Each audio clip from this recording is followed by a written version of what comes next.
My name is Vivian Lee. I am the Masters of Architecture Director. We have an hour together. I'd like to make sure that I can answer your questions directly. So I have about a half an hour or less of kind of the curriculum of our program, and then I'd like to reserve half an hour to answer any questions you might have. So in short, this is, I hope nothing is being covered. This is essentially our program. In my own diagramming, so it's slightly different than what you see from our website, because I think it gives you a little clarity by subject matter. When you do apply to our program, it is a 3-year accredited program. So in each of these boxes is representing a year. Unless you get into the advanced placement program, at which point you'll start at this dashed line. So you'll complete the second 2 years. This is very similar to all other Canadian and even North American advanced placement programs. You're likely to get in, or you're eligible to be reviewed for the advanced placement program if you're coming from a degree that's also accredited. And we can elaborate on that more, especially with the admissions team. There is a special form that you fill out if you are interested in the advanced placement, where you list your courses and tell us more about your background so far. But for the majority of you, we are in a 3-year program, and we accept around 70 students a year, give or take, every year. And then in the AP program, we add about 20 students, 20 to 25 in the second year and the third year. So it's quite competitive also. Maybe just because people ask me about the AP piece a lot, I'm starting off with that.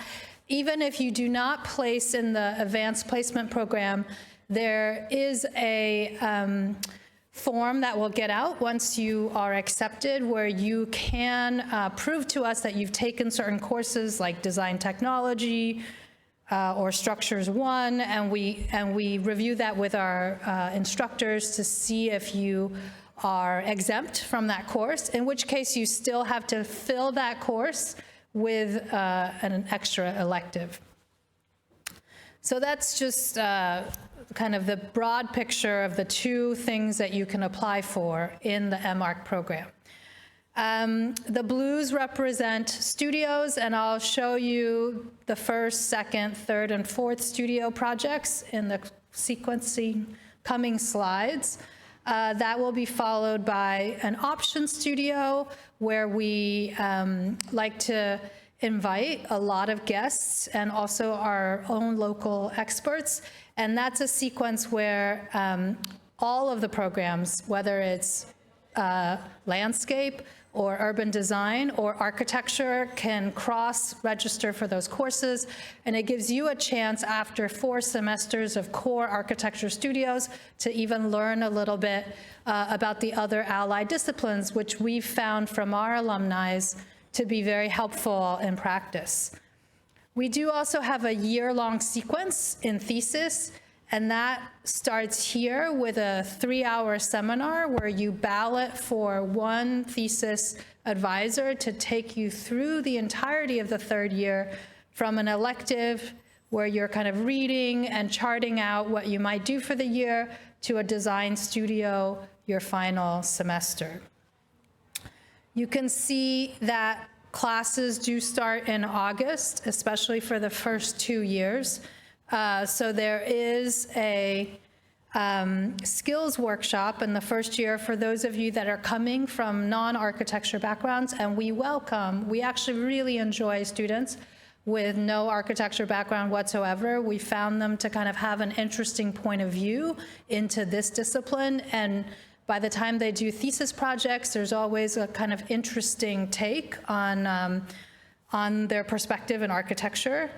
And then for the second half of August, you start visual communications. So expect school to start mid-August and not September. In your second year, similarly, there's another skills course that's optional. This is the Revit skills course, followed by site engineering, and then you get into September. The yellows are a sequence of 4 building science courses.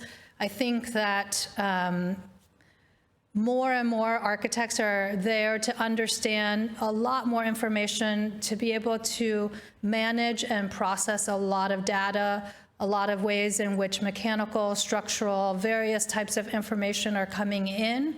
And so we've really augmented our building science sequence beyond the accreditation requirements. There's 3 history and theory courses with 1 history theory elective of your choice. You can take more than 1 should you choose. And then in the pinks are kind of skills-based course, so design technology, which includes fabrication, includes thermodynamic modeling, modeling of daylighting, so all of the skill sets and software and fabrication that you might need to become an architect today, along with structures. And then in your final year, you take professional practice 1 and 2, which we've also made into a year-long sequence because we really want to help segue our students into becoming practitioners, should you choose, and testing for your licensure after your 3rd year. You're probably going to want to explore all of this yourself. There's a link there. If you take a photo, you can kind of go there on our website. You'll find all of the various electives that we've been offering over the last 3 or 4 years, along with all of the studios. But I am going to move past this slide now, and I'll show it again at the end to show you some student works. So the first studio is a lot about form, circulation, and the ideas of space relative to a body. So we start with understanding dimensionality, the size of a body, the way in which we as humans inhabit space, and the relative scales of that.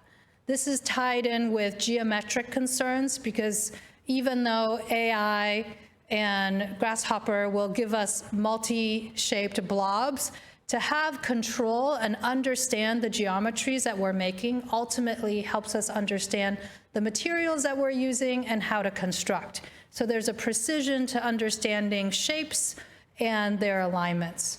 We slowly layer on issues of circulation, all the while still exploring issues of form. And then we kind of move quickly into a building, the first building that you'll be doing. This one year's was an infill building. Other years have been standalone buildings, exploring all of the concepts that you have been sequenced to explore throughout that semester. So I'm gonna just go through the slides. And if there's a recording, you can pause at any point.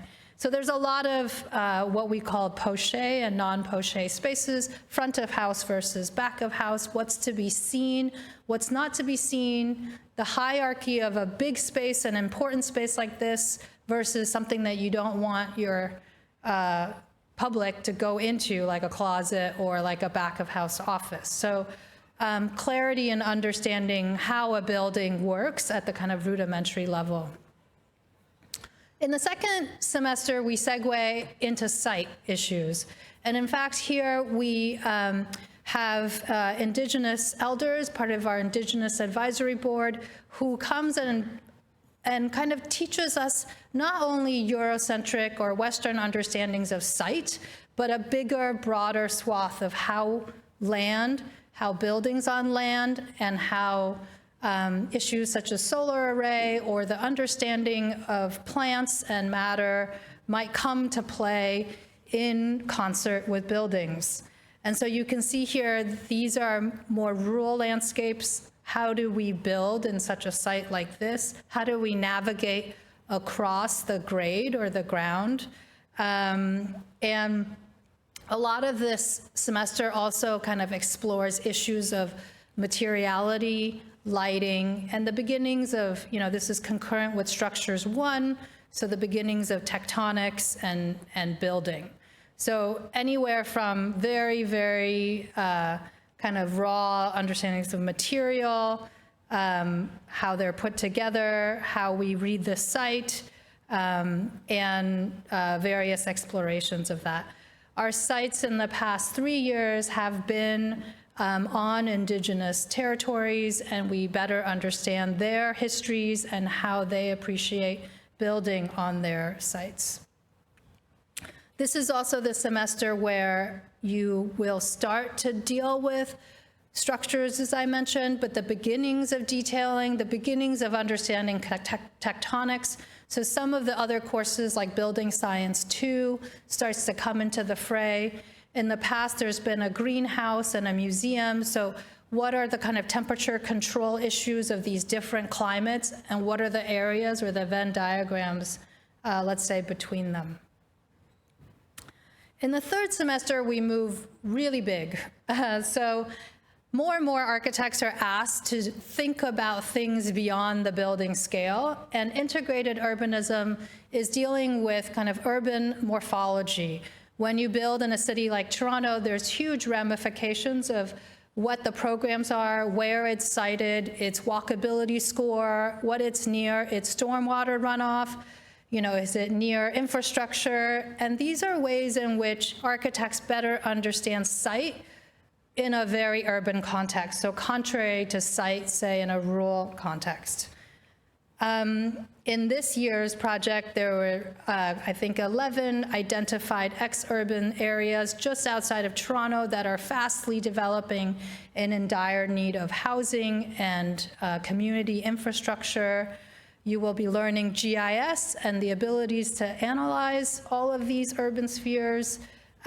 Think about the kind of policy-making issues and zoning issues at hand specific to Toronto. And this is a semester where landscape architecture students and urban design students are working on the same problem. So together, you're all tackling this and thinking about this, and cross-disciplinary discussions about how these different disciplines come together to solve these problems. Many of our alumni have found this class to be extremely helpful, especially if they go on to work in an urban context, because this is a lot of the preparatory groundwork for community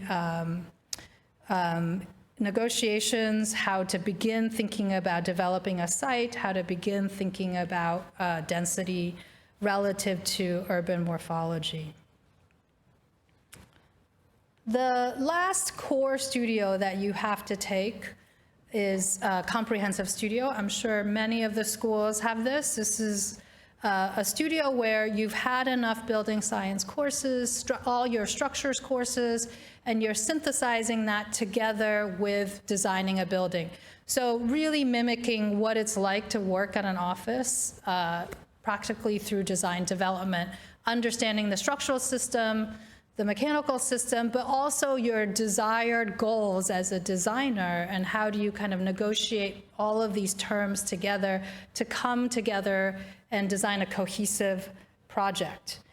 This is a paired project, and lately we've been working on housing, whether it's in New York City or Toronto area, and students work in pairs. It's balloted. They choose the professor they want to work with. We have many esteemed architects, both within our faculty and in the greater Toronto area. And so some students start to network and want to work with specific professors.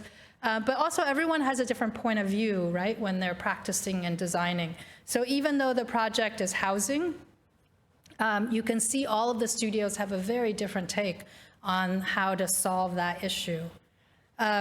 So the students will work in pairs and comprehensively understand the carbon footprint, what does it mean to be net zero, solar, lighting, facade design, siting, all of the concerns down to material selection. That is part and parcel of building a building.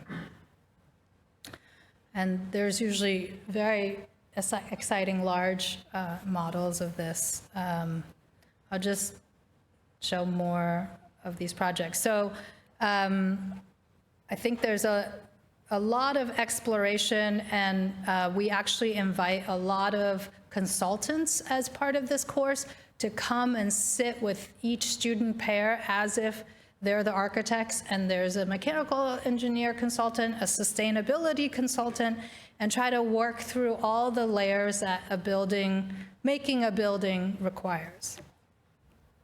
This is almost too many pages to show, so I'm just breezing through it in a video.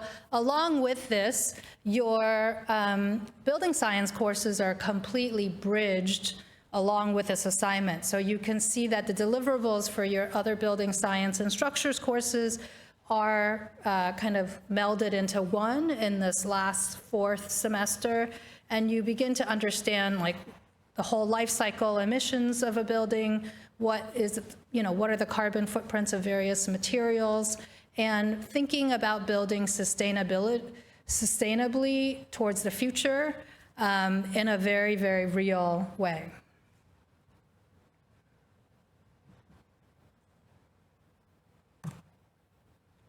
Now we're at the last year of your 3 years with us, if you were a 3-year MArch student, and Option Studio is very exciting for our students. We invite a lot of various critics to come and teach with us as experts for 1 semester. So there's I actually am teaching an Option Studio right now about AI. We've invited our Gary chair, which is So Ill Architects. They're here right now teaching a studio about building in Detroit. You can go on that same website, same link, and click around and see all of the things that are being offered. Where am I clicking now? I just did this kind of. Nayun is with us.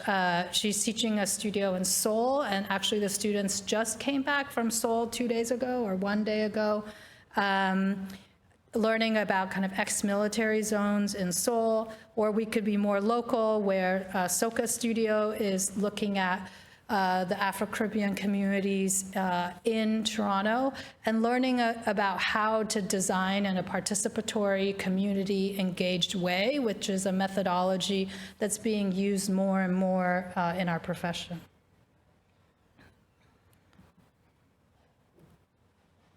How do I stop this? Okay. Same website. You'll find it's on the right-hand side. You can just click on like electives versus studios. Electives. There are so many. You can take PhD electives with us. You can also you can see there's ones about material this is carbon emissions. Laneway architecture taught by Bridget Shim.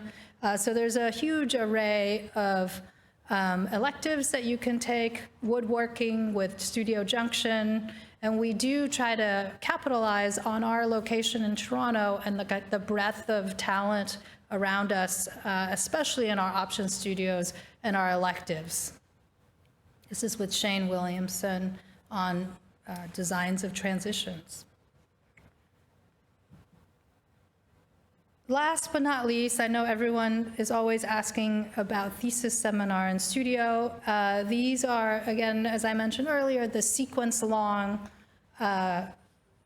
elective. So first, a 3-hour course with your advisor, same advisor, and then that segues into a semester-long studio. Balloted again, so you'll do 2 ballots in your 3rd year, 1 for option studio, 1 for thesis.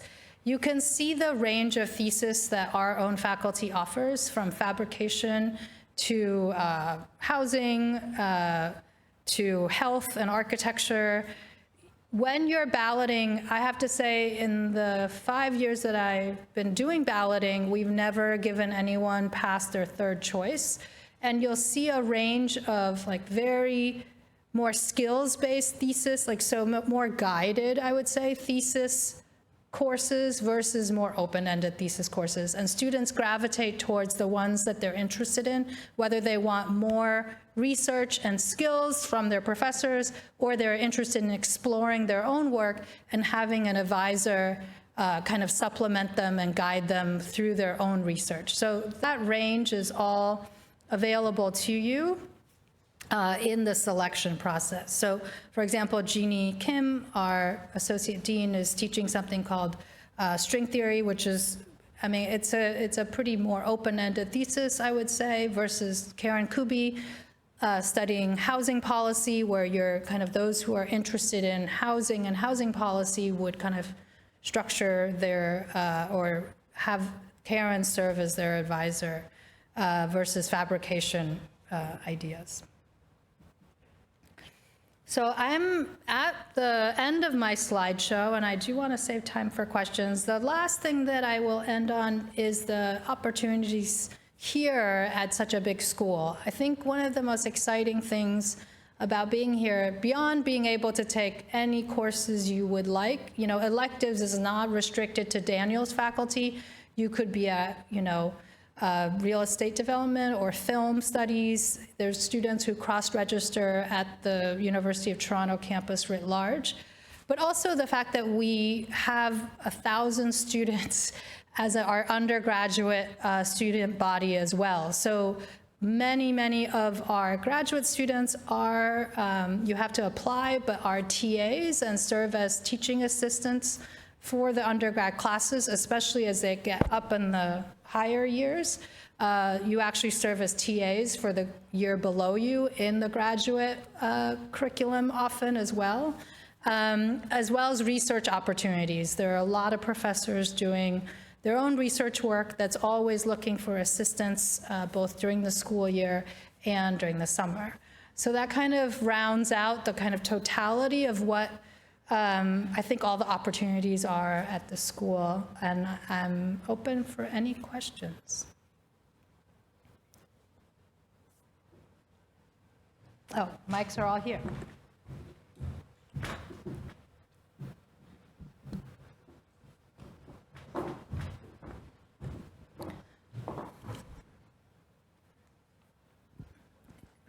I think there's two in the middle. Start just for proximity. Thanks so much, of course. Thanks very much. Alex told some of us a couple hours ago that advanced standing is very much keyed to proving a direct correspondence between an academic course you've taken and an academic course you're asking for exemption from. So I'm curious, as someone who's worked in the industry for 20 years in, in design support and in site visiting, and now in marketing communications, and now GIS. I have 1 year of a B.Arch from 1,000 years ago that got me into this career. It was my second degree. But from the sounds of things, all of that is almost worthless because there's, and that's what, basically that's what I wanted to clarify. I'm sure other people have this kind of question in the room. Do you give me any signs of hope, given that there are other programs that are very categorically two-year programs like TMU, but I would this is exciting. I would love to be here. Yes, I would never say it's worthless. So we are an accredited program, and I'm actually a board member on the CACB, which is our accreditation board. So I know quite a lot about this. It is hard when we graduate our students, all of the accredited programs across Canada, we have to meet a certain criteria. It is very hard to take somebody who's done a year of B.Arch and have them meet that criteria. That said, I think we're all trying to improve better the kind of, and now I'm speaking as like a board member, the pathways for, various people who have come into the field of architecture, whether it be community colleges or 1 year of a B.Arch, and how do we help them segue into our system. What we're trying to do at University of Toronto is be thoughtful of particular classes. So let's say you don't get into the advanced placement, which you might not, given the accreditation criteria. But if you already took Structures 1 and you can show us that work, there's a process that starts all through the summer where as soon as you get accepted through the summer, where, we actually try to find all of our professors, even though it's summer vacation, to make them review your syllabi, to make them look at the courses that you've taken and see if you can be exempt out of that course. Should you be able to be exempt, I think the great thing about that is that you have more elective choices at the tail end of your career, which helps you specialize even more. Like I found from speaking with alumni, a lot of times our students take something that's so specific and it really leverages them or gives them a leg up in looking for work. So it's not worthless, but it might not be the AP that you were hoping for. All the way back there, third row on the right. She's raising her hand.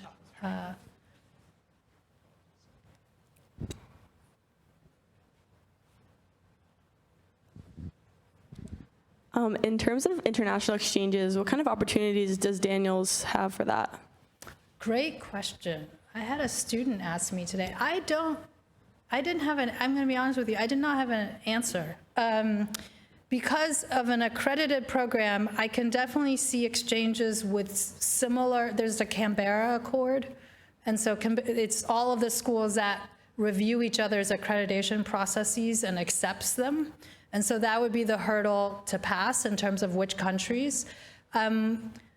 We have not had a lot of exchange students so far, which is why we have them coming in. We actually every year have 2 or 3 come in, especially from Europe. I've not had anyone go out. So that's something I'm willing to explore and can write you a longer email too, because I'm writing another student about this. But I will say that the travel opportunities are there. In our option studios, a lot of our studios are traveling. There's one to Seoul, there's one to Zanzibar, right, just finished, Portland, Maine, Arizona, Winnipeg. This has to do with the instructor's interest in something they're researching, Detroit. And then we have summer travel programs. So our summer abroad programs this past year went to, I think, Ghana, Berlin, I can't remember the third right now. Oh, Puerto Rico. No, Costa Rica and Greece. And that counts as an elective when you do that. So it's not an exchange, but it is a lot of travel opportunities. We could find each other later and I could give you a better answer. There's a man on the very left with his hand raised. Up in front in the middle. I feel like we're playing Battleship. Like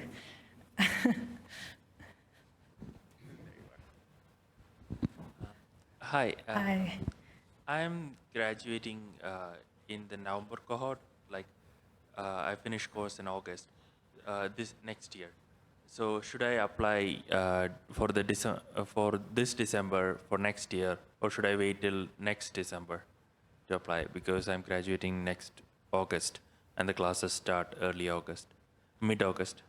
I didn't hear the beginning of your question. When are you graduating? I'm going to be graduating next year August, and since the master's program start mid-August next year, should I not apply this December or wait till next December? You can do both. And so if you're asking about, if you want to do it in a row, then it would be right now. But to my own students, and I talk to undergrad students quite a bit too, sometimes I recommend people to go work a year.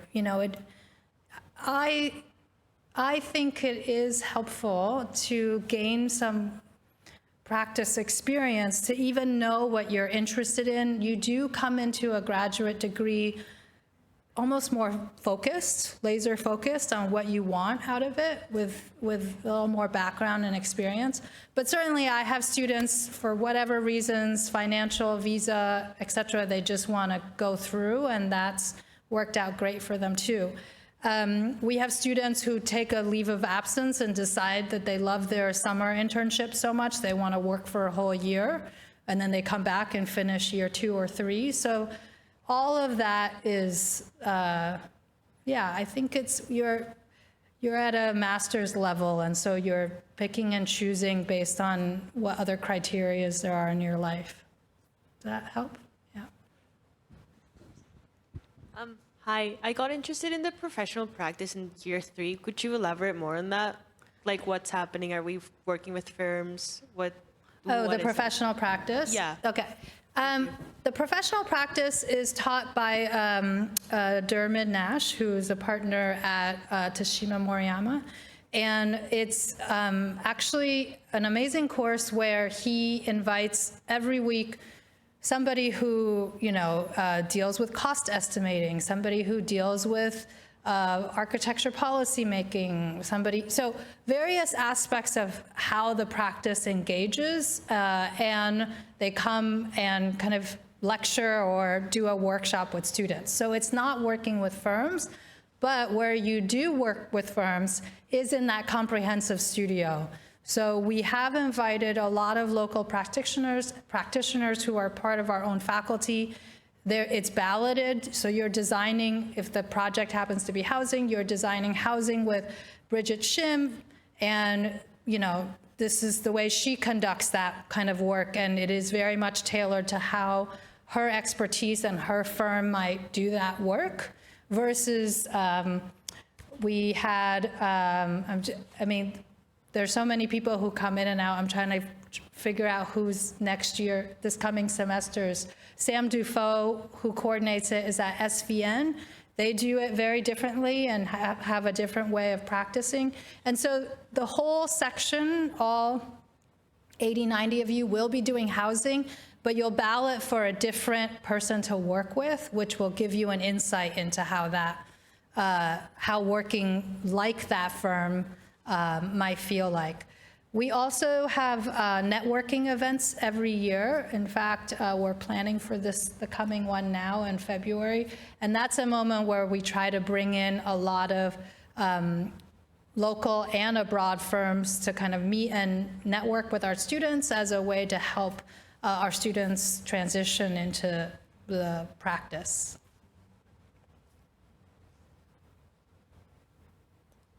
The man in gray. I have 2 questions, so I hope you can answer both of them. So I am graduating this year. I am thinking of doing a gap year, so I wanted to understand more about the deferral process. And then my second question is, coming from the Daniel's undergraduate program, we are, from my understanding, not allowed to apply to the AP? Okay. Yes, so both great questions. I'll start with the Daniel's undergrad. The Daniel's undergrad program is a non-accredited program, so you are not eligible. Even though you've, say, taken structures, it's just not enough hours compared to what the graduate level is. And then deferrals. At one point during COVID, we were really trying to understand, because the deferral policy is under extenuating circumstances only. Previous to COVID, practically it never, ever happened. And now I will review the case and see if it really is an extenuating circumstance. It usually has to do with some upheaval in someone's situation that's causing it, unforeseen. It's not something that you can rely on, apply, and then hold your spot for next year or the year after. No, not for gap year, sorry. Question over here in the front.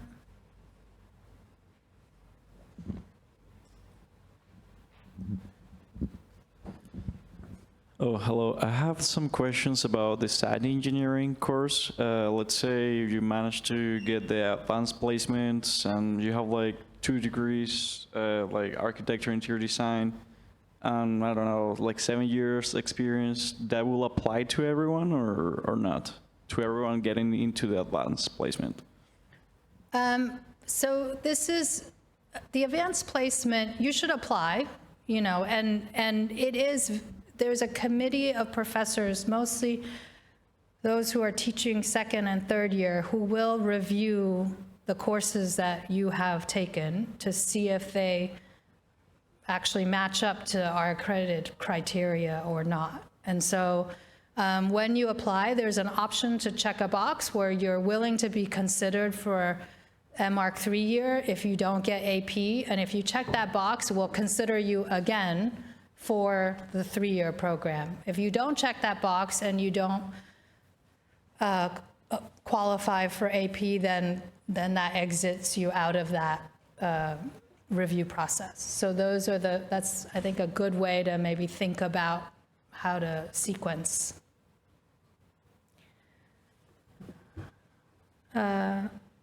Question in the middle. Hi, thank you for taking the time to present this presentation. I do have one question. So I'm coming from, I guess, my Bachelor of Architectural Science degree at BCIT, which is in Vancouver, but it's not accredited by the Canadian Architectural Institution Board. With that case, would I still be qualified for advanced standing or no? I don't have a clear-cut answer for you right now. I think it would mean that you would apply for the advanced placement. The committee that reviews it will review the courses that you've taken and make a judgment from there.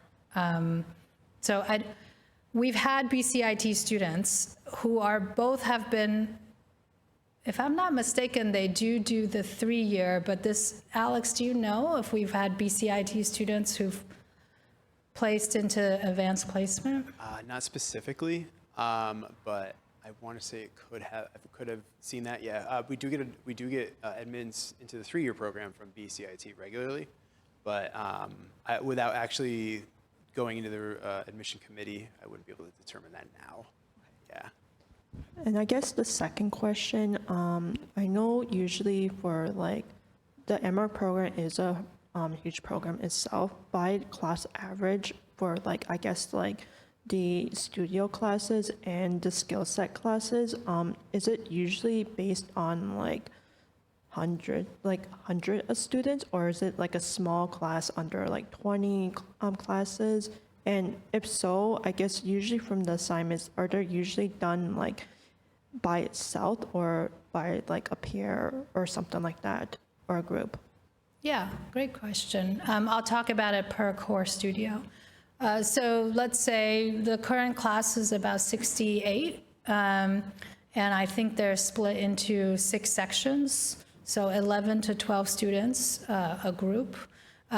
Each section in the first year, so both Studio 1 and 2 are mostly individual work. Maybe there's some more paired work by second semester. We try to make sure that everyone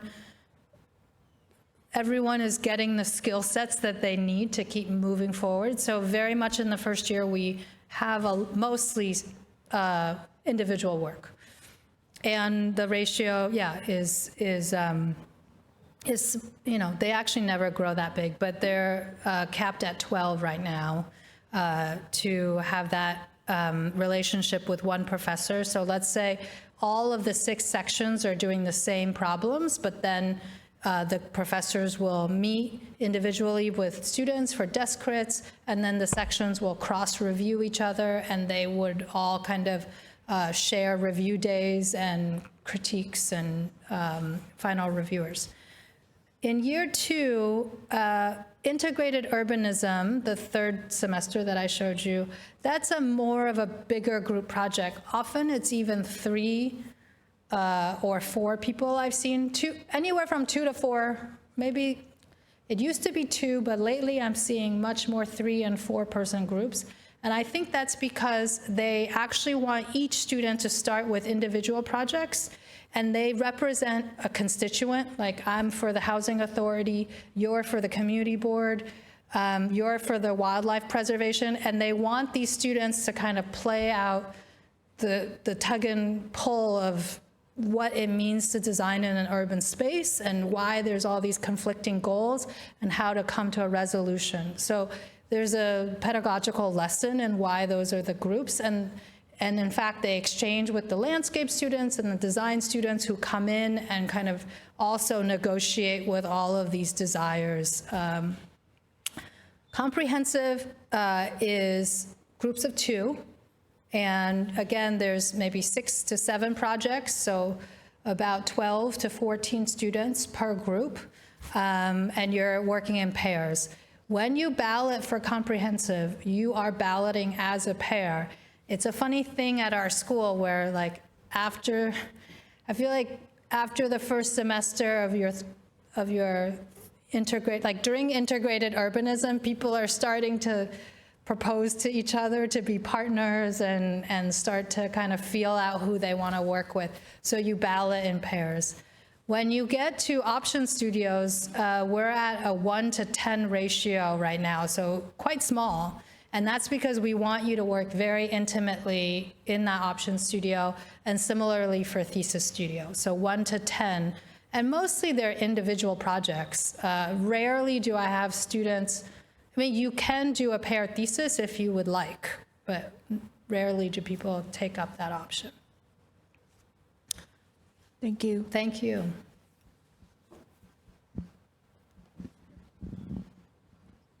I see that you have a Revit skills workshop. Do you primarily focus on using Revit as some of your software, or do you have other? We're actually supposed to be software agnostic, meaning anything you want to use. And in fact, most of our students use Rhino.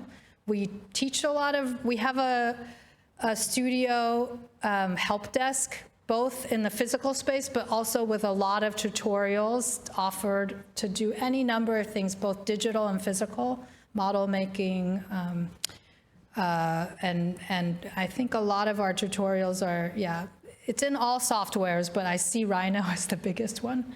The reason we have a Revit workshop is that our students have, it's hard to teach Revit in a school setting because you're using a shared library. To build that library takes a bit of time.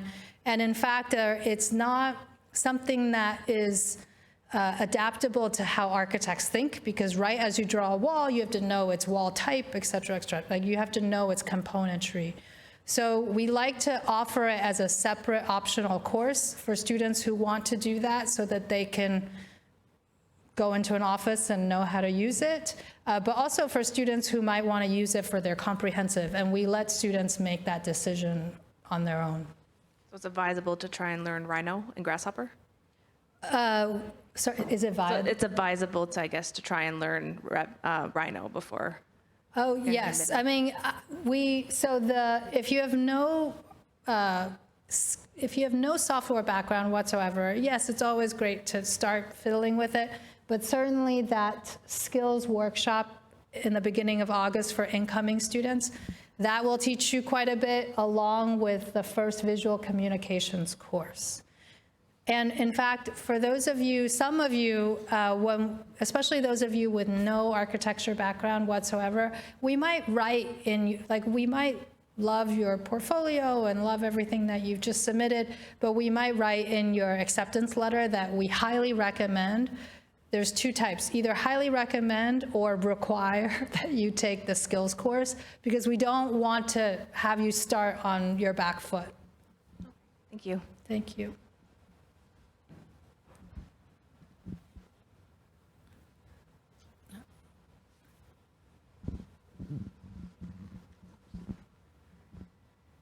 How do credits work regarding the August skills and August intensive? Are those like credits that like some for graduation, or are they just like optional on the side? Yeah, the ones in color, so site engineering and visual communications are required courses, and they're part of the accreditation slate of courses. In fact, site engineering is extremely helpful. I cannot stress that enough.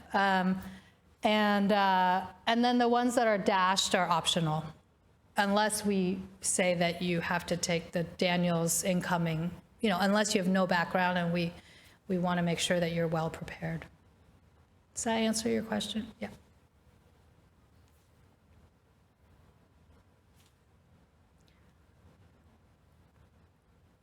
Anyone else? Okay. I know you mentioned a little bit about the courses and what they entail and kind of the syllabuses of them. In terms of how they're offered, are they all in person? And like, what does the setup of that look like? Is it 3 times in person, 1 hour each day, or so forth, et cetera, et cetera? Great question. We are all in person. In the option studio sequence, because we have people flying in from New York City, you know, before you ballot, they will tell you their specific schedule. Sometimes in options, we have aberrant schedules based on the studio. So that's the only place there might be some remote classes, but otherwise we are all in person. Studios are Tuesdays all day long, 9 to 6. So right now I'm having a studio and I'm having a review. If you're walking around, we will be in 2:30. If you want to just swing in, I don't mind. And the long day, 9 to 6, gives us precisely that. Enough time to have long reviews and really devote time for each of our students and to talk through their projects. And then so one set of students is Tuesdays 9 to 6 and Fridays 2 to 6. And another set of students is Monday 9 to 6 and Thursdays 2 to 6. So in your first year, you will be the Tuesday student, all day long Tuesday, Friday afternoons. In your second year, you'll be Monday, all day long, Thursday afternoon. The other courses are all 3-hour time slots that kind of dot in between the rest of the days. Perfect, thank you. Thank you.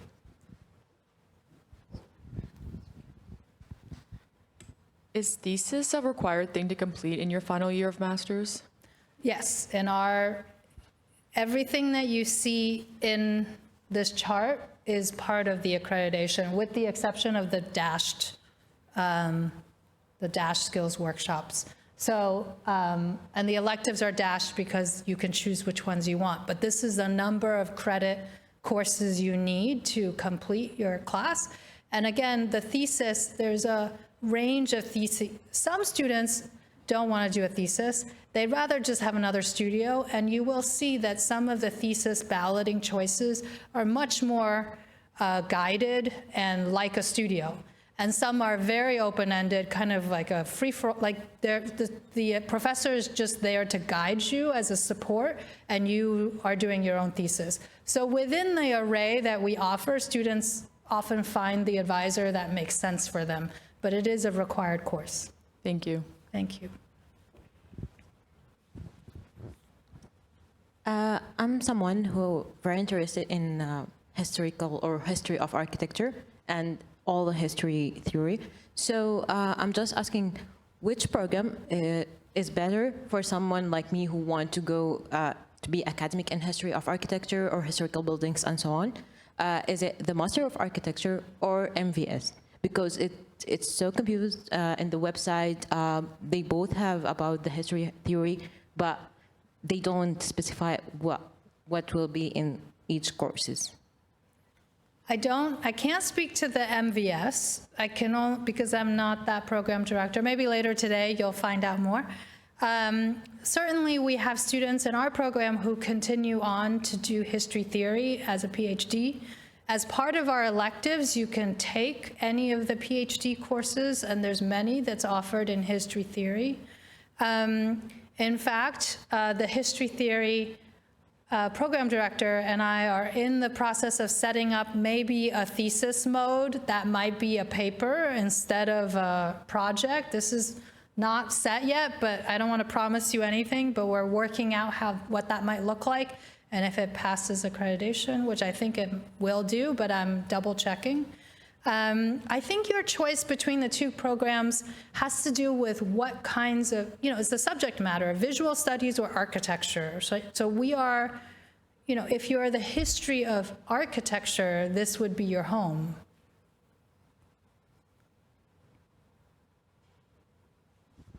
In terms of flexibility with classes, would you say that there is, for example, a building science class, is there multiple courses or multiple classes run for that course? Like it'll run on like a Monday, Thursday, and a Friday, or is it basically no flexibility, and that specific course is always run on Mondays from blank time to blank time. Yeah, no flexibility. Okay, that's similar to my undergraduate degree, whereas like the same courses were offered first year, second year, third, and fourth, same year, same time. You knew what your schedule was, so it's You're similar.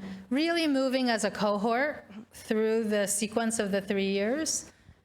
You'll make some of the best friendships you've ever had here.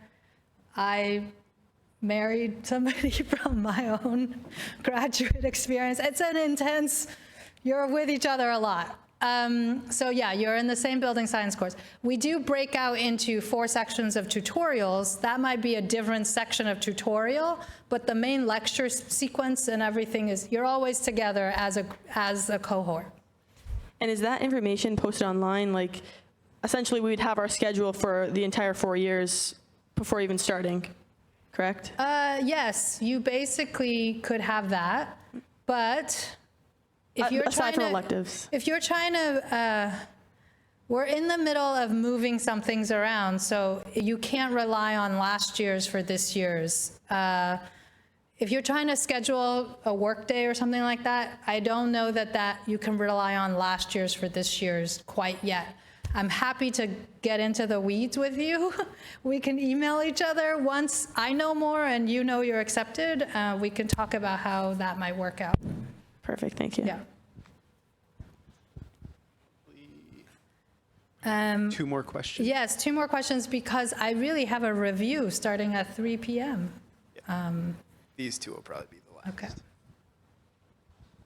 Sorry, I'm gonna ask 2 more questions again.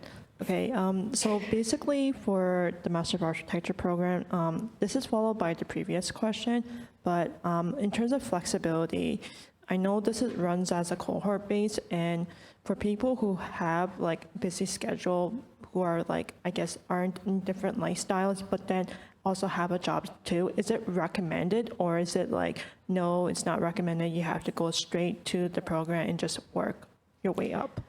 I appreciate your question, and I will say that definitely I know about 10 to 15% of our students who work and try to figure out how to do it, part-time work, obviously.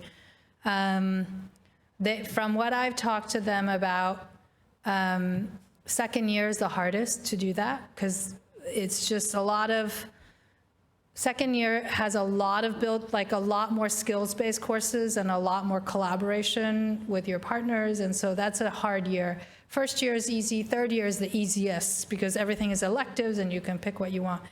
I will also say that, like, I had a student who was like a flight attendant full-time, and like that just did not work at all.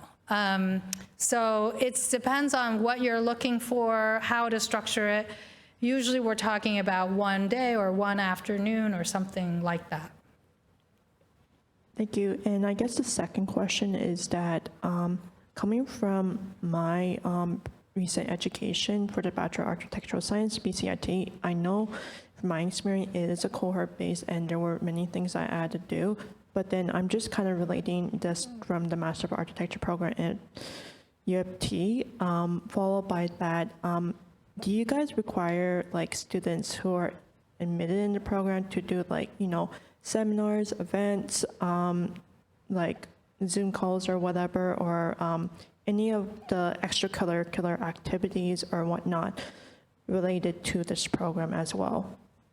We don't, it's not required, if that's but we have amazing guest lecture series from all the programs, including the visual studies. It's an exciting campus with a lot of stuff. I'm sure you've seen also a gallery downstairs. Galtsu, which is our graduate student forum, they are fun. They're a great group. They throw Halloween parties and I just hope you do get involved, but no, it's not required by any means. All right, thank you. Thank you. One last quick one. Last question. We are all set? Yeah, you're all set? Anybody have a question? Okay. One more.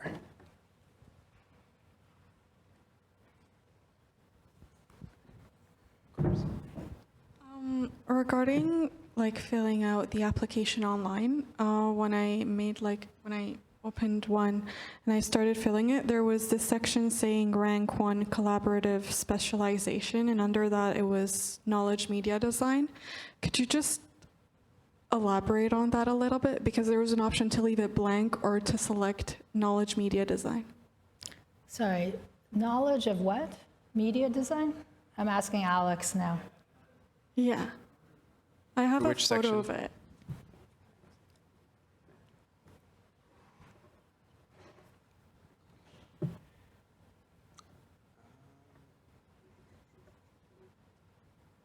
Great question. I have not seen that.